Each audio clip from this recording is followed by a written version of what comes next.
Alright, hey everybody, what's up? How you guys doing? Welcome back to the pod. It's me, your boy, coming back again. I'm not dead yet. I'm still here, and so are you. Thank you. A couple quick news before we start.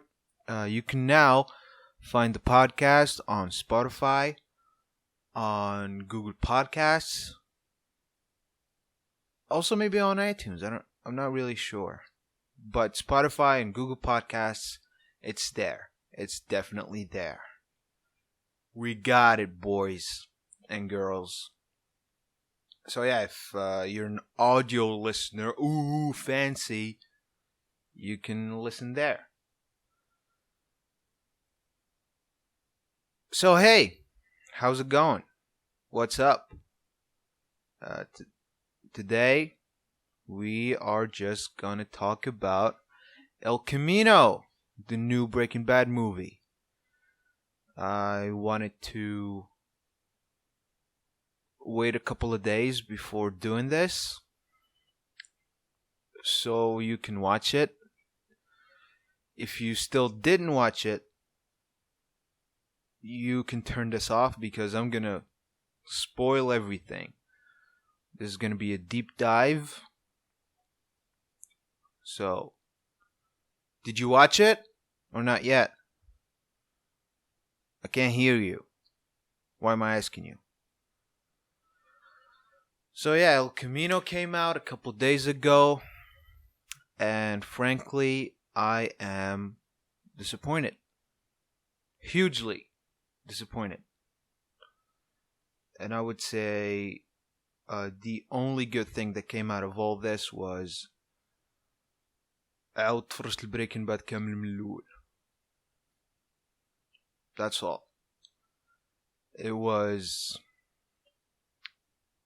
unnecessary. It was boring. It was dull. It was too long. ما فيه لا substance لا والو.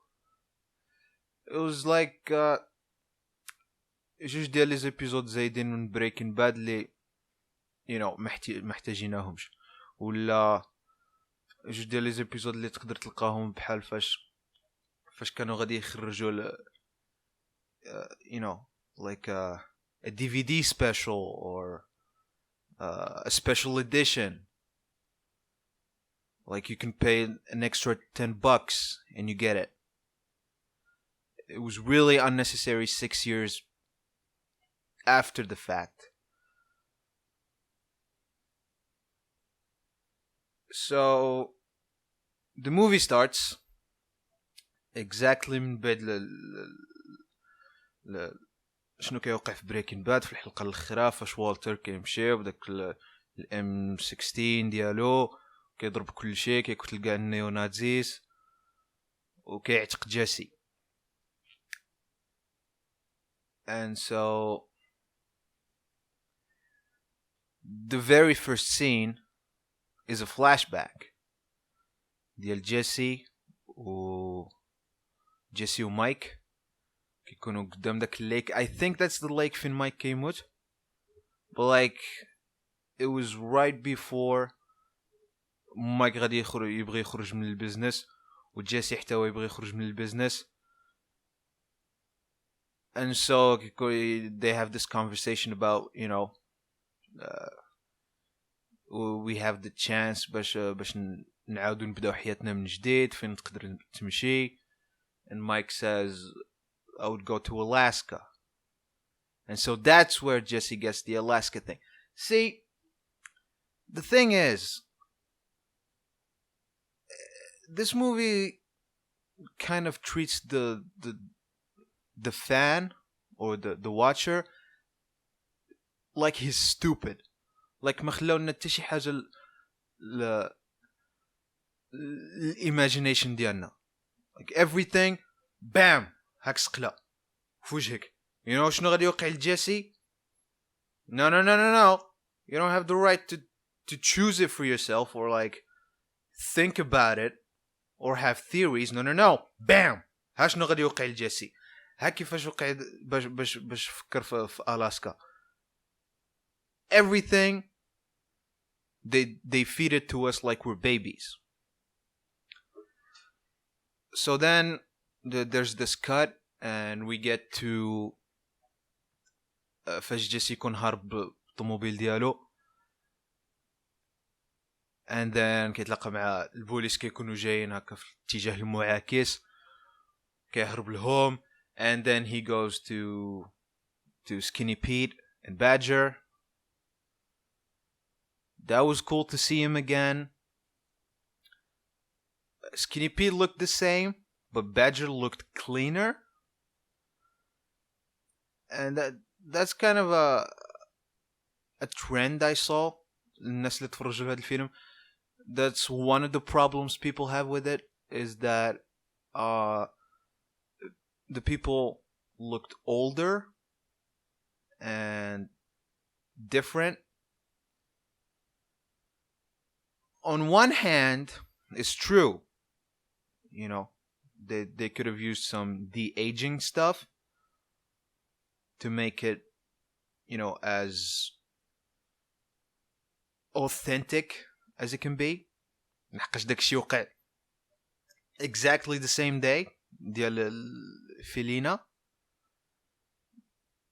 And you know, Netflix has the budget for that stuff. I mean, they did the same for The Irishman that's coming out.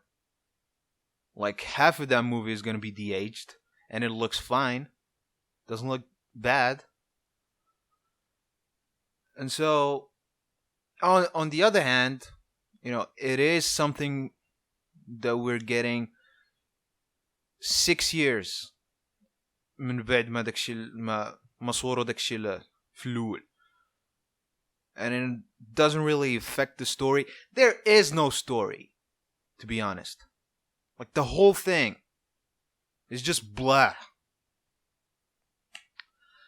So كيمشي عندهم and the first half pretty much, you know, depicts the PTSD of Jesse very well.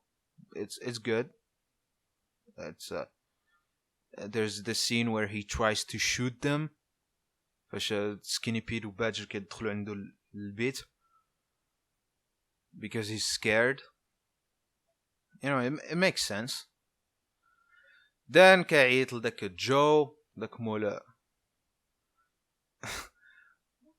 مولا طوموبيلات الخاسرين.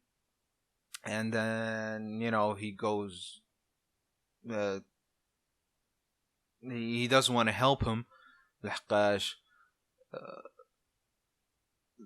اكتيفاو fuck what's it called GPS اللي في ديك El Camino.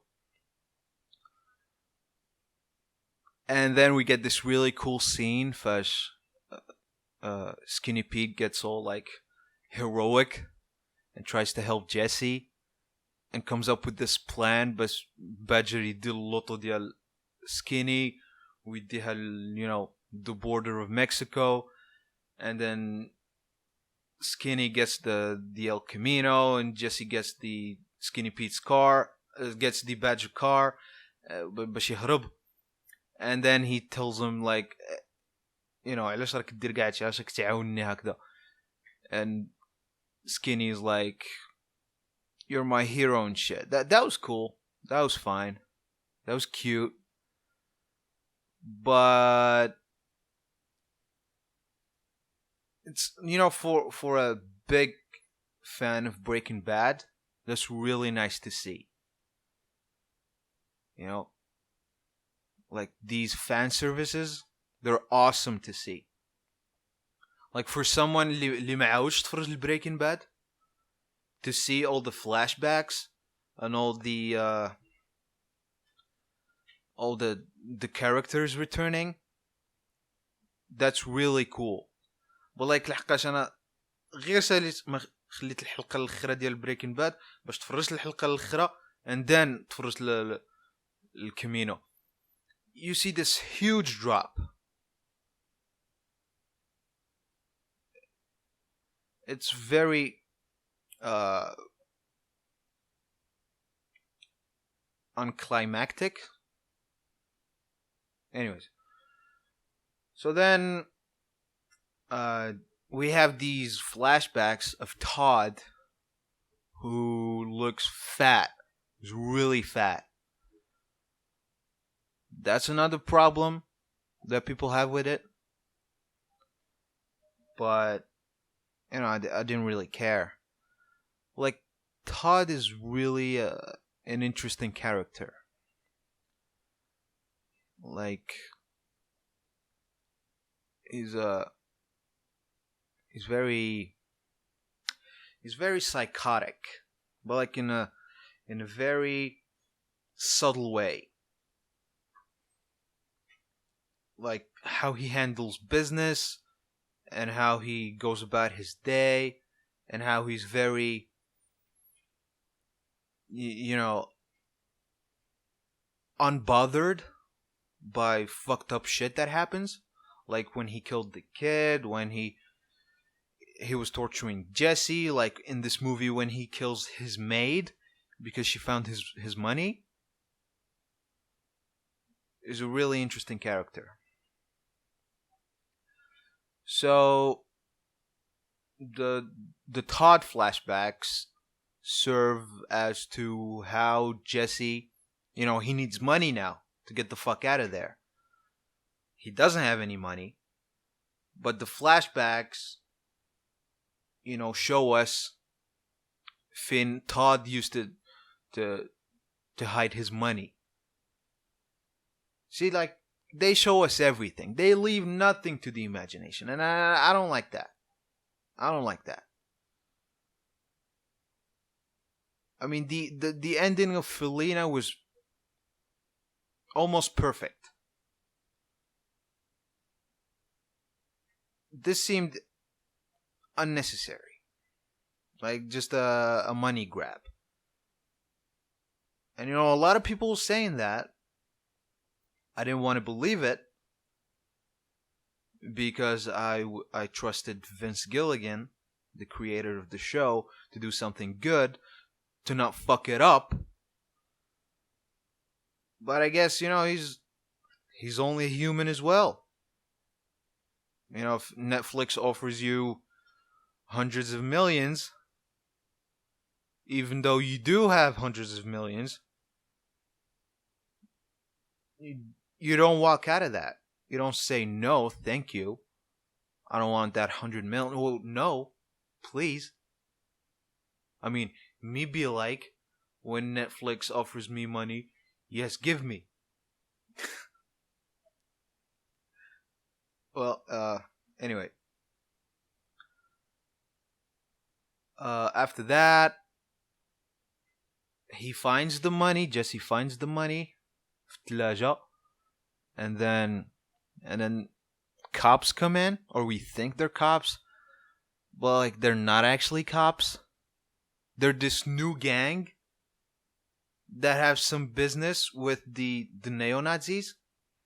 This gang was stupid. I did not like them. They lacked substance. They lacked character. They lacked personality. There's very disappointing.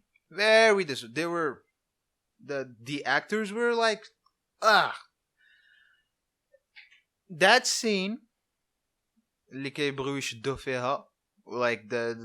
Jesse comes off as like this newborn John Wick. He's like, see the little cabos fraso, and he's like, yeah, if you're gonna shoot me, do it. Like, come on, Jesse. I don't believe it. I don't believe you would do that. Sure, he's been through a lot, and his character development was big, but I just seemed very unlike him. Like, we got that scene, and the scene with the shootout, the Western shit. What the fuck was that? That was stupid. And it was very obvious, he had another gun in his pocket. And the first one, the small girly one was just a decoy. I mean, come on, Vince. What are you doing, dude? Well, anyways, he gets the money, and then he goes to the vacuum cleaning guy. But, that's a look out, boys. There's a big plot twist right here. He doesn't remember the code. So he's like, oh, I want a vacuum cleaner, and I don't remember the code. Here's the money. But the guy, obviously goes, no, I can't help you. They have a little back and forth. Jesse says, okay, please help me. I know it's you. I need it.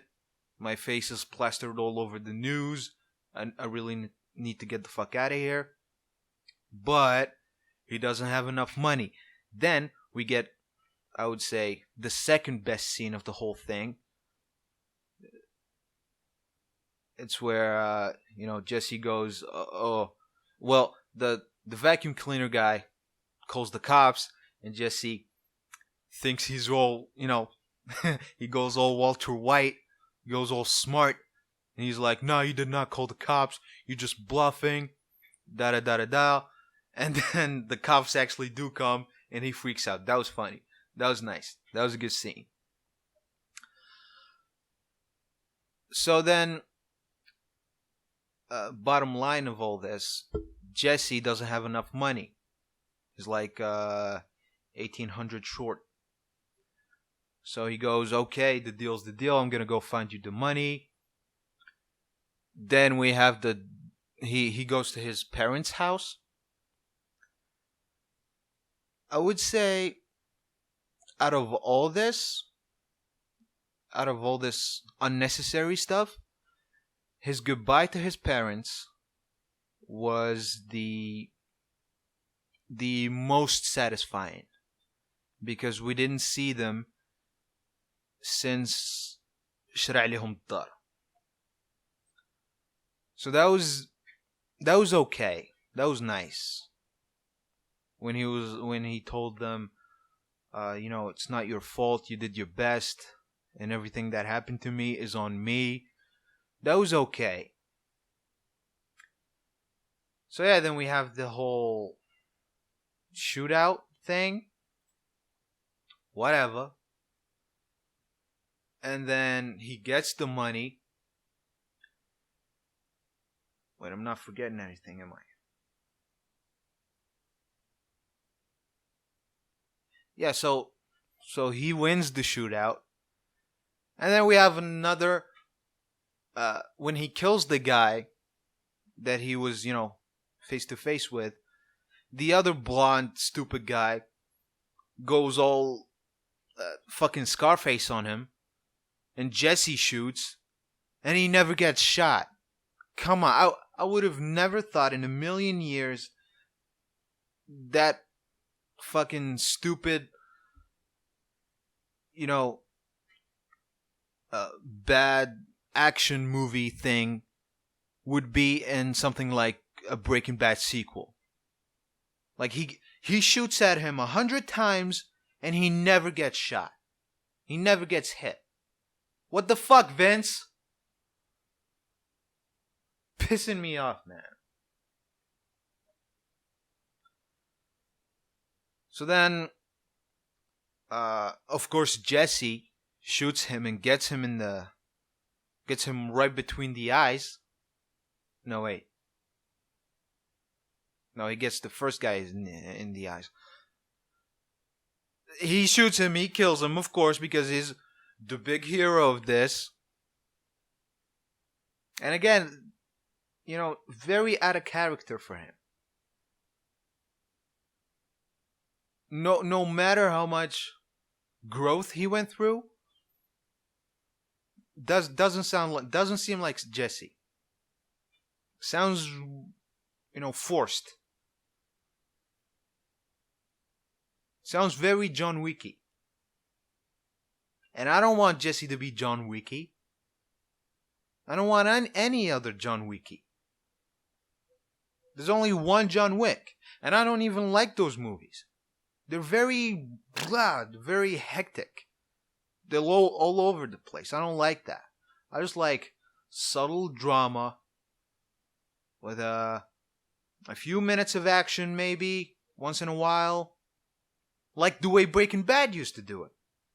Like when Walt, يدخل في دوك الزوج drug dealers بالطوموبيل. Like when Gus, kills the guy with the blade.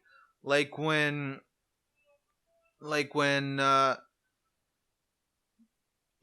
Victor. No, it's not Victor. Hector. Like when Hector blows up the fucking nursing place. Those were good. Not a fucking shootout. I don't want to see the good, bad, and ugly. I butchered the name. That's not the name of the movie, is it?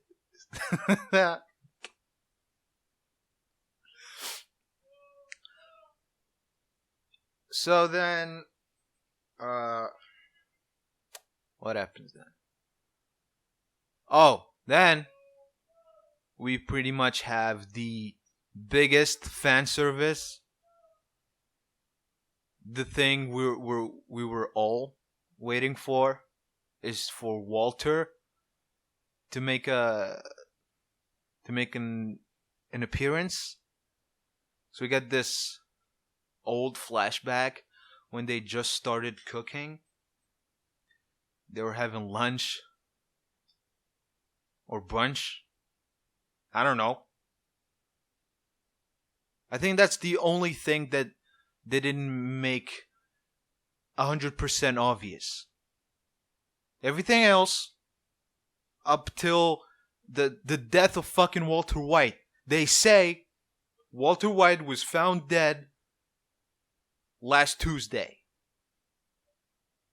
So the only thing they didn't tell us, the only thing that they left for interpretation was if Walt and Jesse were having lunch or brunch. Now that's something I really want to think about. So they have this lunch. Walter didn't really go bold for this. I think he was like, it's not worth it, dude. Vince, please stop. Don't do this. But Vince was like, hey man, it's 100 million. What do you want me to do? And Brian was like, okay, what am I gonna get out of this? And Vince was like, you're probably gonna get like 50 million as well. And Brian was like, okay, fine. So he doesn't go bald, but he wears this cap, this bald cap. It looks weird. It looks deformed. Looked very eyesore-y. It looked like he had cancer, but of the brain, of the skull. The skull. Because his head was like a fucking alien. So yeah, then and I guess the flashback with Walter was exactly like the flashback with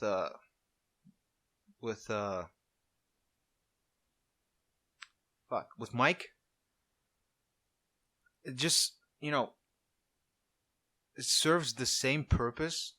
It's the father figure telling Jesse that he can start over, that he can do something with his life, that he's still young.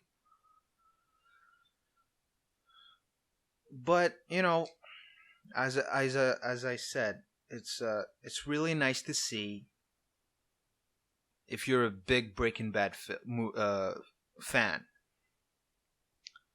But the movie would never work for someone who never seen the show. Even if you just see the highlights or the recap, it was just an epilogue to something we hold dear, but a very unnecessary one. So yeah, then the vacuum cleaning guy gets his money. He takes Jesse to Alaska, and he just takes off. And it's pretty much echoing that scene is pretty much echoing the last scene of Breaking Bad.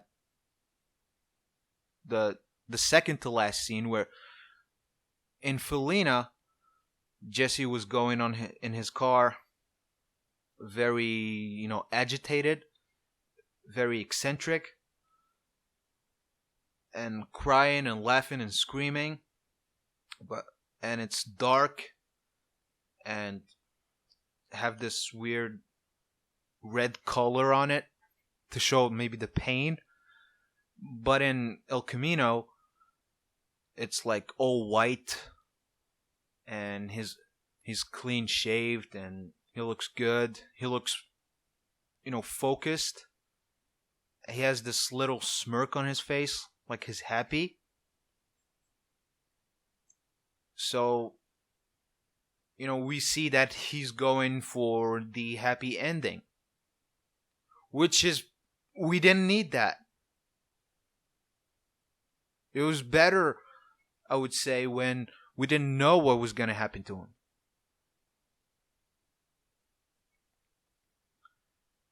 And also, Alaska. I mean, the guy is like pretty much on the same level, a threat as Walter White used to be. So like his face is all over the news. I'm pretty sure حتى في ألاسكا غادي يكونوا عارفينه الناس. So it would have made more sense to take him somewhere like a small city in Canada or something. So yeah, pretty much it was okay. It was fine. It wasn't the best. It wasn't the worst. It was just meh. A money grab. But a good gift for the fans. So yeah, I know this was a whole lot of blabbering. I don't know if you're still here. If you're still here, let's do the test, baby. If you're still here, tell me what did you like, dislike about it? Yeah. And say bitch at the end. So yeah, thank you guys for listening. Thank you for watching. I will see you in the next episode.